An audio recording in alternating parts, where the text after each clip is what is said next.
गुप्ता जी पेशे से व्यापारी थे।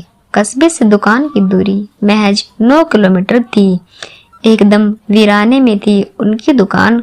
कस्बे से वहां तक पहुंचने का साधन यदा कदा ही मिलता था, तो अक्सर लिफ्ट मांगकर ही काम चलाना पड़ता था, और न मिले तो प्रभु के दिए 2 पैर भला किस दिन काम आएंगे। कैसे उजड़ वीराने में दुकान खोल दे है, पता नहीं किसकी सलाह थी। इससे भला तो चुंगी पर परचून की दुकान खोल लो। लिफ्ट मांगते, साधन तलाशते गुप्ता जी रोज यही सोचा करते। धीरे धीरे कुछ जमा पूंजी इकट्ठा कर उन्होंने एक नया स्कूटर ले लिया। बिल्कुल नया चमचमाता स्कूटर। स्कूटर लेने के साथ ही उन्होंने एक प्रण लिया कि वे कभी किसी की को लिफ्ट के लिए मना न करेंगे। आखिर वो जानते थे जब कोई लिफ्ट को मना करे तो कितनी शर्मिंदगी महसूस होती है। अब गुप्ता जी रोज अपने चमचमाते स्कूटर से दुकान जाते और रोज कोई न कोई उनके साथ जाता। लौटने में भी कोई न कोई मिल ही जाता था। एक रोज लौटते वक्त एक व्यक्ति परेशान सा लिफ्ट के लिए हाथ फैलाया था। अपनी आदत अनुसार गुप्ता जी ने स्कूटर रोक दिया। वह व्यक्ति पीछे बैठ गया। थोड़ा आगे चलते ही उस व्यक्ति ने चाकू निकाल गुप्ता जी की पीठ पर लगा दिया। जितना रुपया है वो और ये स्कूटर मेरे हवाले करो, व्यक्ति बोला। गुप्ता जी की सिट्टी पिट्टी गुम। डर के मारे स्कूटर रोक दिया। पैसे तो पास में ज्यादा थे नहीं, पर प्राणों से प्यारा पाई पाई जोड़कर स्कूटर तो था। एक निवेदन है, स्कूटर की चाबी देते हुए गुप्ता जी बोले। क्या? वह व्यक्ति बोला कि तुम कभी किसी को ये मत बताना कि स्कूटर तुमने कहां से और कैसे चोरी किया। विश्वास मानो मैं भी रिपोर्ट नहीं लिखाऊंगा। गुप्ता जी बोले। क्यों?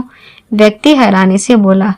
यह रास्ता बहुत उजड़ है, मेरा वीरान, सवारी मिलती नहीं, उस पर ऐसे हादसे सुन आदमी लिफ्ट देना भी छोड़ देगा। गुप्ता जी बोले। व्यक्ति का दिल पसीजा। उसे गुप्ता जी भले मानुष प्रतीत हुए, पर धंधा तो धंधा है। ठीक है कहकर व्यक्ति स्कूटर ले उड़ा। अगले दिन गुप्ता जी सुबह सुबह अखबार उठाने दरवाजे पर आए। दरवाजा खोला तो स्कूटर सामने खड़ा था। गुप्ता जी की खुशी का ठिकाना न रहा। दौड़कर गए और अपने स्कूटर को बच्चे जैसा प्यार करने लगे। देखा उसमें एक कागज भी लगा था। गुप्ता जी, यह मत समझना कि तुम्हारी बातें सुनकर मेरा हृदय पिघल गया। कल मैं तुमसे स्कूटर लूटकर कस्बा ले गया। सोचा कबाड़ी वाले के पास बेच दूं। अरे ये तो गुप्ता जी का स्कूटर है। इससे पहले मैं कुछ कहता कबाड़ी वाला बोला, अरे गुप्ता जी ने मुझे बाजार कुछ काम से भेजा है, कहकर मैं बाल बाल बचा। परंतु शायद उस व्यक्ति को मुझ पर शक सा हो गया था। फिर मैं एक हलवाई की दुकान पर गया। जोरदार भूख लगी थी और कुछ सामान ले आया। अरे ये तो गुप्ता जी का स्कूटर है। वो हलवाई भी बोल पड़ा। हाँ, उन्हीं के लिए तो ये सामान ले रहा हूँ। घर में कुछ मेहमान आए हुए हैं, कहकर मैंने जैसे तैसे वहां से भी बचा। फिर मैंने सोचा कस्बे से बाहर जाकर कहीं इसे बेचता हूँ। शहर के नाके पर एक पुलिस वाले ने मुझे पकड़ लिया। कहाँ जा रहे हो? और ये गुप्ता जी का स्कूटर तुम्हारे पास कैसे? वह मुझ पर गुर्राया। किसी तरह उससे भी बहाना बनाया। हे गुप्ता जी, तुम्हारा यह स्कूटर है या अमिताभ बच्चन, सब इसे पहचानते हैं। उसकी अमानत, आपकी अमानत मैं आपके हवाले कर रहा हूँ। इसे बेचने की न मुझ में शक्ति बची है न हौसला।